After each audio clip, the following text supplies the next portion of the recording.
ना, ठीक है।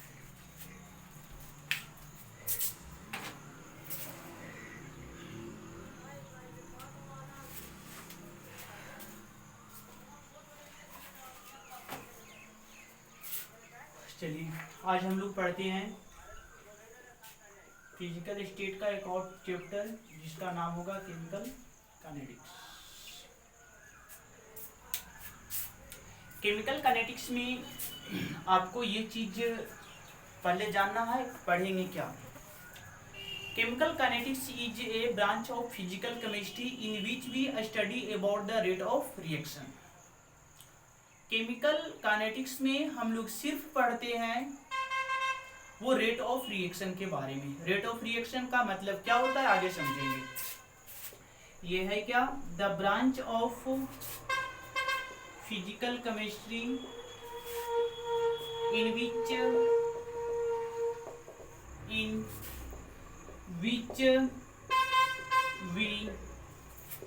Study about the rate of reaction, the branch of physical chemistry in which we study about the rate of reaction। ध्यान देंगे। अब यहाँ पे पहले हम केमिकल रिएक्शन समझा लेते हैं। केमिकल रिएक्शन क्या होगा मालूम होगा, the breaking of old bond in reactant and formation of new bond in product is called chemical reaction। Next समझना है रेट ऑफ रिएक्शन क्या होगा। रेट ऑफ रिएक्शन, तो रेट ऑफ रिएक्शन का मतलब हो गया कि रिएक्शन जो है ना किस स्पीड से हो रहा है, कितना तेजी से हो रहा है, कितना स्लो हो रहा है, उसका वेग क्या है। तो रेट ऑफ रिएक्शन को कई तरह से डिफाइन किया जाता है।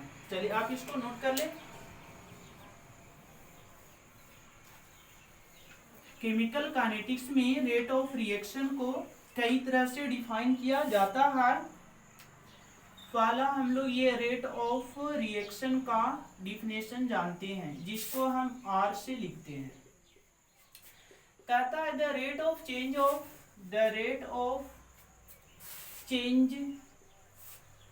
Of concentration of reactant is called rate of reaction. मान करके चले कि कोई ये रिएक्टेंट है और रिएक्टेंट रिएक्शन के बाद ये प्रोडक्ट बना रहा है। तो अगर आपको रेट ऑफ रिएक्शन लिखना होगा, रेट ऑफ रिएक्शन लिखना होगा तो आप लिखेंगे, द डिफिनेशन कहता है the rate of change of concentration of reactant. यहाँ पे रिएक्टेंट को भी लिखा जा सकता है और प्रोडक्ट को भी लिखा जा सकता है। ध्यान दीजिए, रिएक्शन में जिस रेट से रिएक्टेंट ब्रेक होगा उसी रेट से प्रोडक्ट का फॉर्मेशन होगा। मतलब दोनों का जो रेट है ना वो हमेशा सेम होता है। दोनों का रेट हमेशा क्या होगा, सेम होगा। जैसे अगर ये दो मॉलिक्यूल ही टूट सका तो ऐसा नहीं है कि ये 4 मॉलिक्यूल बन जाएगा। ये 2 मॉलिक्यूल का जब ब्रेकिंग होगा तो ये 2 मॉलिक्यूल्स का ही फॉर्मेशन होगा। चलिए ध्यान देना है, रेट ऑफ रिएक्शन क्या होता है, rate of change of concentration of reactant जब लेंगे तो dR/dt और प्रोडक्ट लेंगे तो dP/dt। एक चीज ध्यान देना है, रिएक्टेंट का कंसेंट्रेशन समय बढ़ने के बाद घटेगा। क्यों घटेगा बाबू, रिएक्टेंट जो है वो कन्वर्ट हो रहा है प्रोडक्ट में। तो रिएक्टेंट अगर मान लेते हैं पहले से अगर 10 ग्राम रिएक्टेंट लिए हैं तो ये प्रोडक्ट 0 ग्राम है। कुछ बाद समय के बाद ये मान लेते हैं कि 5 ग्राम टूट गया, तो ये सर 5 ग्राम बन गया, तो ये बचा कितना 5 ग्राम। तो पहले से हमारा 10 ग्राम था, बचा कितना 5 ग्राम, तो बोलिए इसका अमाउंट डिक्रीज हुआ, लेकिन प्रोडक्ट का अमाउंट इंक्रीज होगा। इसीलिए हम लोग इसके साथ साइन लेते हैं माइनस और इसके साथ साइन लेंगे क्या प्लस। बात क्लियर हुआ। तो इस प्रकार से हम लोग रेट ऑफ रिएक्शन को लिखेंगे। रिएक्टेंट का जब कंसेंट्रेशन लेंगे तो dR/dt और प्रोडक्ट का जब कंसेंट्रेशन लेंगे तो dP/dt। क्लियर हुआ।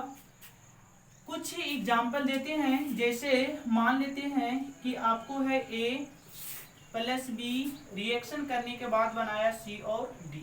मान लेते हैं यहाँ A B C और यहाँ D से मल्टीप्लाई करके हम इसको बैलेंस्ड कर दिए। अब इसके लिए लिखना है रेट ऑफ रिएक्शन।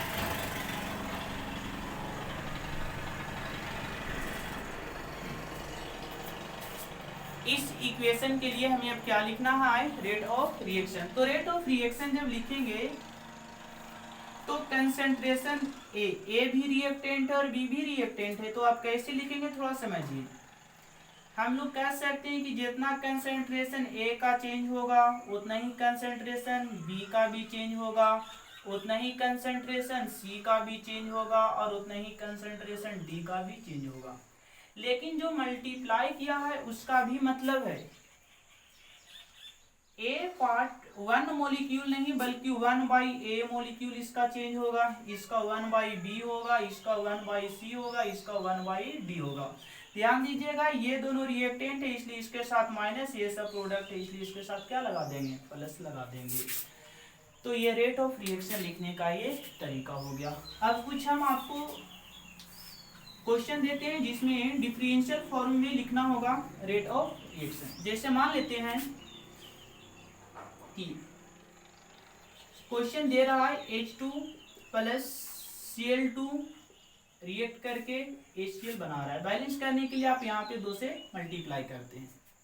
आप अगर रेट ऑफ रिएक्शन की बात करते हैं तो rate of reaction R is equal to हो जाएगा rate of change of concentration of hydrogen equal to rate of change of concentration of chlorine is equal to rate of change of concentration of hydrochloric acid. ये सब का sign हम क्या लेंगे minus. अब थोड़ा समझना है कि इसका कोफिशिएंट, क्योंकि ये इक्वेशन बैलेंस है तो इसका कोफिशिएंट 1 है तो 1/1 करेंगे 1 ही हो जाएगा, 1/1 1 हो जाएगा। लेकिन यहाँ पे 1/2 करना होगा तो इसके लिए आ गया 1 क्या। अच्छा ये बात क्लियर हुआ कि 1/2 डिवाइड क्यों हुआ। ध्यान दीजिए ये एक मॉलिक्यूल है, ये एक मॉलिक्यूल है, एक मॉलिक्यूल ये टूटेगा तो ये बनेगा कितना मॉलिक्यूल 2 मॉलिक्यूल, मतलब बैलेंस इससे हमेशा ये दूना मॉलिक्यूल बनेगा। और इसीलिए बैलेंस करने के लिए इक्वल करने के लिए जितना ये टाइम्स गुना है उतना टाइम उतना से डिवाइड देना होगा। तो इस प्रकार से आप समझे किसी भी क्वेश्चन के लिए आप रेट ऑफ रिएक्शन आसानी से लिख सकते हैं। ये रेट ऑफ रिएक्शन जो है ना वो डिफरेंशियल फॉर्म में है, डिफरेंशियल। चलो तो आगे एक क्वेश्चन ले सकते हैं, ये क्वेश्चन लिए। चलिए एक क्वेश्चन और हम आप लोग को देते हैं। CO2 और H2O अल्ट्रावायलेट और क्लोरोप्लास्ट के साथ ये रिएक्शन होता है तो C6H12O6 प्लस H2O और प्लस O2 जो बनता है। आप इस इक्वेशन को बैलेंस कीजिए और डिफरेंशियल फॉर्म में इसका इक्वेशन लिखिए। इसके बाद एक क्वेश्चन और दे देते हैं जिसको आप सोल्व करके और कमेंट बॉक्स में डालेंगे क्या रिजल्ट आया इसका। या व्हाट्सएप नंबर जो है 7870621398 और आप उससे जुड़िए और ये बताइए क्या रिजल्ट आया। एक क्वेश्चन और दे देते हैं। मैग्नीशियम प्लस ऑक्सीजन रिएक्शन करके मैग्नीशियम ऑक्साइड बनाया। इसको भी आप लोग लिखेंगे। चलिए, तो रेट ऑफ रिएक्शन समझ में आ गया आपको और आप इसको लिख सकते हैं। तो हम इसको मिटा दें।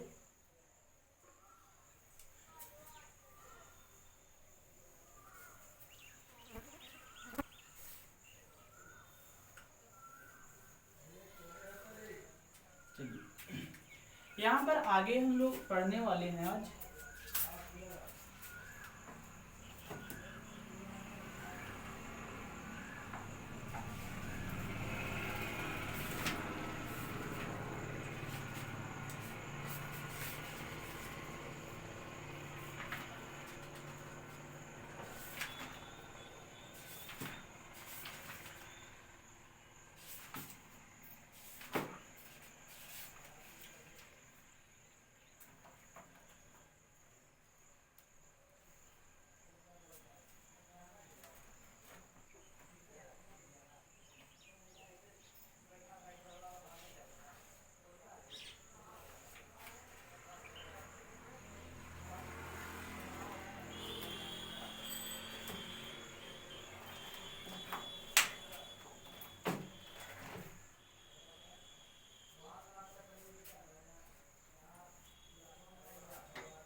चलिए, आगे हम लोग बातें यहाँ पर करते हैं unit of rate of reaction. तो अभी अभी हम लोग देखे कि हमारा जो आया rate of reaction R is equal to minus d concentration X लिख देते हैं और बाई डी टी। ऐसे आप कंसेंट्रेशन इज इक्वल टू पढ़े होंगे number of mole of solute by volume of solution. तो अगर यूनिट ऑफ कंसेंट्रेशन की बात करेंगे तो यूनिट ऑफ कंसेंट्रेशन हमें मिलेगा मोल और वॉल्यूम का यूनिट जो होता है ना वो लीटर हो जाएगा, यानी मोल प्रति लीटर। अब डिपेंड करता है कि टी का को किस चीज में मापा जा रहा है। अगर ये सेकंड में मापा जाएगा तो सेकंड लेंगे टी के जगह पे, जिस चीज में मापा जाएगा उस चीज भी लेंगे। इसलिए हम लोग डायरेक्ट यहाँ पे लिखते हैं unit of rate of reaction is equal to R O R मतलब रेट ऑफ रिएक्शन। तो रेट ऑफ रिएक्शन हमें मिलेगा ऊपरी कंसेंट्रेशन जो है ना उसका यूनिट मिला मोल बाई लीटर और नीचे और क्या है टाइम, तो इसका यूनिट हो जाएगा टाइम। तो हम लोग लिख सकते हैं मोल प्रति लीटर और टाइम, ये हमारा यूनिट हो गया। समझ में आ गया? चलिए आगे हम लोग बात करते हैं।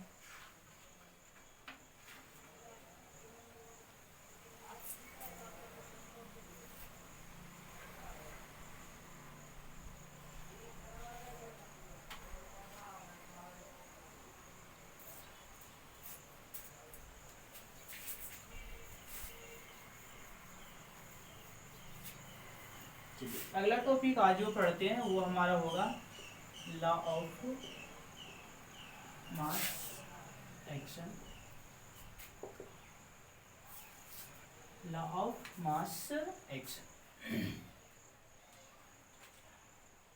according to this law the rate of reaction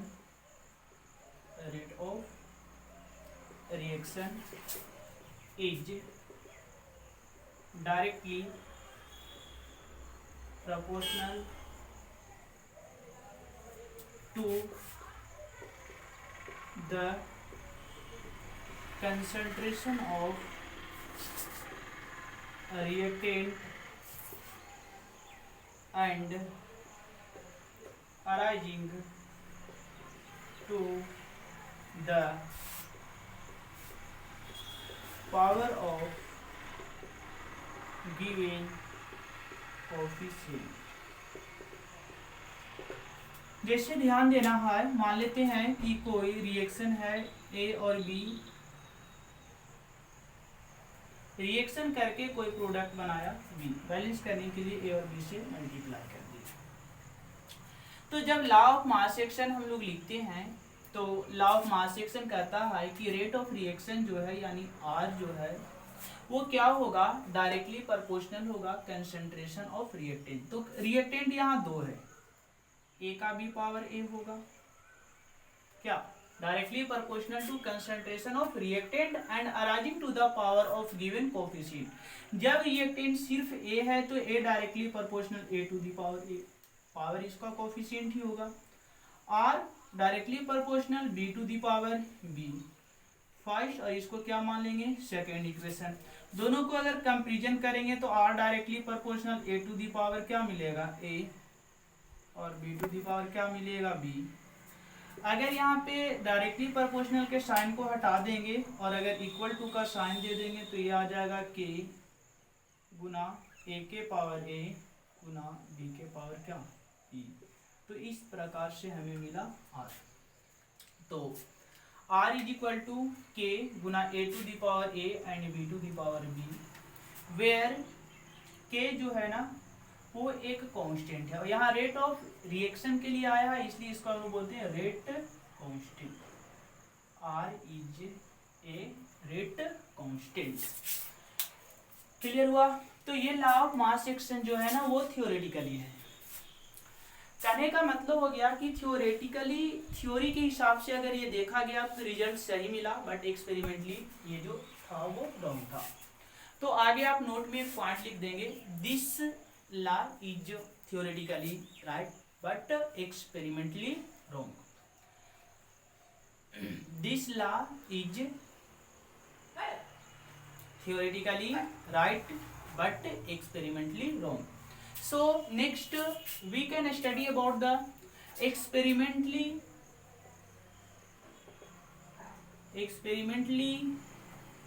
law of mass action, इसके बारे में हम पढ़ेंगे। तो ये कहता है कि रेट ऑफ रिएक्शन जो है वो directly proportional to concentration of reactant होगा, but arising to the power of given coefficient नहीं, यहाँ पर एनी कोफिशिएंट हो सकता है। कहने का मतलब हुआ कि जो हम यहाँ पे रेट ऑफ रिएक्शन, पहले क्या था, rate of reaction directly proportional ए, तो ए का कोफिशिएंट ही लिए थे, बी था तो बी का कोफिशिएंट ही लिए थे। लेकिन यहाँ पे कहता है कि डायरेक्टली प्रोपोर्शनल टू ए लेंगे तो जरूरी नहीं है कि ए का कोफिशिएंट ले, आप ले भी सकते हैं और न भी ले सकते हैं, ये जरूरी नहीं है। जब एक्सपेरिमेंट करके देखा गया तो ये कोफिशिएंट नहीं बल्कि इसका कोफिशिएंट हमें मान लेते हैं कि x मिला और इसका कोफिशिएंट क्या मिला y। तो यहाँ पे अगर इसको कंपेरिजन कर देंगे तो x और y आ जाएगा, मतलब यहाँ जहाँ a है वहाँ पर x और जहाँ b है वहाँ क्या आ जाएगा y। तो ये हमारा हो गया experimentally law of mass action, और ये एक्सपेरिमेंटली जो है वो हमारा 100% राइट है। तो experimentally law of mass action और theoretically law of mass action में बस सिर्फ थोड़ा सा का अंतर हुआ। क्या अंतर हुआ ध्यान देना है, x जो है वो कोई भी कोफिशिएंट होगा एक्सपेरिमेंटली में, लेकिन थ्योरेटिकली में कहता है मस्ट बी ए का कोफिशिएंट ही ए लीजिए, बी का कोफिशिएंट बी लीजिए। लेकिन यहाँ पे x में बी इक्वल टू ए और नॉट इक्वल टू ए, हो भी सकता है इक्वल टू और ना भी हो सकता है, ये b के बराबर हो भी सकता है और ना भी हो सकता है। लेकिन थ्योरेटिकली में ये बोला गया कि निश्चित है कि ये a होगा और ये b ही होगा। चलिए यहाँ तक किसी प्रकार का कोई प्रॉब्लम नहीं होना चाहिए। तो नेक्स्ट अगले टॉपिक हम लोग देखते हैं, वो हमारा होगा ऑर्डर ऑफ रिएक्शन।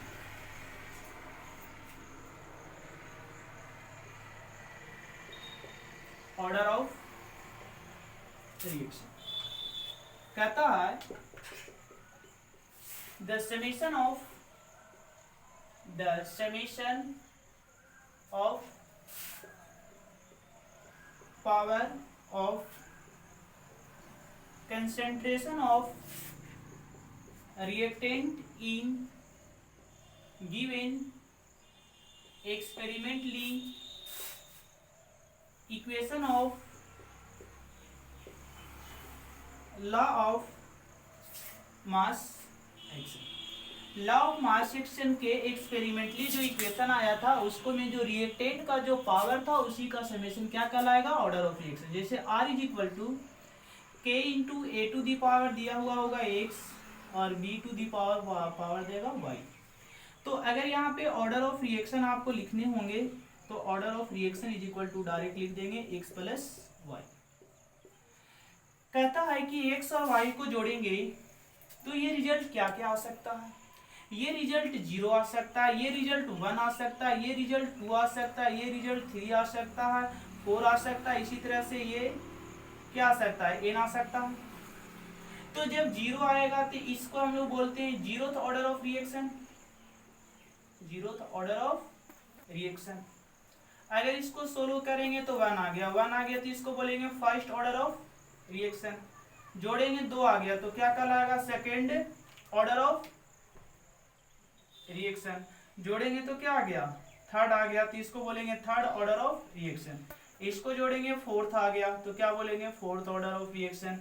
इसको जोड़ेंगे इसी प्रकार से एन आ जाएगा तो क्या बोलेंगे, एनथ ऑर्डर ऑफ रिएक्शन। तो इस प्रकार से हम लोग ऑर्डर ऑफ रिएक्शन निकाल सकते हैं और लिख सकते हैं।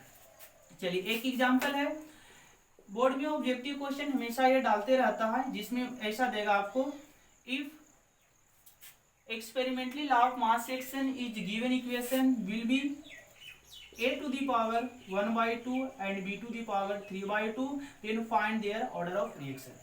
तो कह सकते हैं कि यहाँ पे x का वैल्यू हमें 1 by 2 मिल रहा है और y का वैल्यू जो है वो 3 by 2 मिल रहा है, और जानते हैं कि ऑर्डर ऑफ रिएक्शन बराबर होता है, क्या होता है, x प्लस वाई, मतलब 1/2 और प्लस 3/2।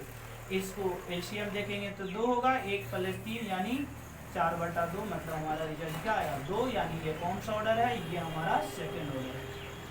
क्लियर हुआ। तो ऑब्जेक्टिव क्वेश्चन जो इस प्रकार से पूछेगा वो क्वेश्चन को आप बनाइए और बना करके देखिए क्वेश्चन बनता है या नहीं। अगले क्लास में हम लोग इसका बहुत ही इंपॉर्टेंट टॉपिक के बारे में बात करने वाले हैं, जिसमें ऑर्डर ऑफ रिएक्शन जो होगा, फर्स्ट ऑर्डर, जीरोथ ऑर्डर, एक एक करके ये सारे ऑर्डर का जो इक्वेशन वगैरह होता है सारा कुछ हम लोग अगले दिन निकालने के लिए सीखेंगे। तो आज का क्लास इतना ही, बाकी हम लोग अब नेक्स्ट क्लास में देखेंगे। चलिए तो